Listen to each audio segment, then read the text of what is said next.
तो hey guys, स्वागत है एक और न्यू वीडियो में। और इस वीडियो में आज मैं आपको बताऊंगा कि किस्मत टूल को अनइंस्टॉल कैसे करें। तो उसके लिए सबसे पहले आपको अपना टर्मिनल खोल लेना है।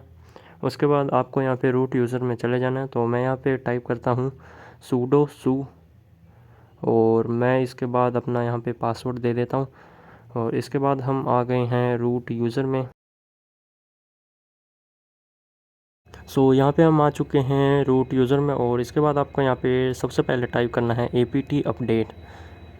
तो मैंने यहाँ पे ये टाइप कर लिया apt अपडेट। सबसे पहले आपको अपने सिस्टम को अपडेट करना होगा इसे अनइंस्टॉल करने के लिए। यहाँ पे हम इसे अपडेट कर लेते हैं अपने सिस्टम को। और अब ये अपडेट हो चुका है। और इसके बाद आपको यहाँ पे टाइप करना है apt रिमूव किस्मत। तो यहाँ पे हम ये टाइप कर देते हैं और यहाँ पे ये अनइंस्टॉल होना स्टार्ट हो चुका है, जैसा कि आप देख सकते हैं। इसके बाद आपको यहाँ पे टाइप करना है apt पर्ज किस्मत।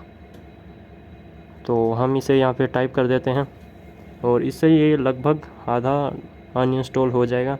आपको वाई टाइप करके यहाँ पे एंटर कर देना है। तो यहाँ पे मैंने एंटर कर दिया और अब ये सक्सेसफुली कंप्लीट हो चुका है। और इसके बाद आपको यहाँ पे टाइप करना है apt ऑटो रिमूव।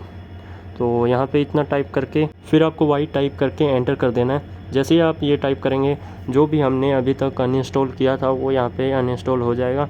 और अब ये अनइंस्टॉल हो चुका है। ये देखिए, जैसे ही मैं यहाँ पे टाइप करता हूँ किस्मत, तो ऐसा कोई भी कमांड नहीं है। तो अब मैं नो पे ही क्लिक कर देता हूँ क्योंकि अब मुझे इसे दोबारा इंस्टॉल नहीं करना है। तो कुछ इस तरह से आप किस्मत टूल को अनइंस्टॉल कर सकते हैं। अगर वीडियो पसंद आई हो तो लाइक एंड सब्सक्राइब करें और अब मिलते हैं नेक्स्ट वीडियो में।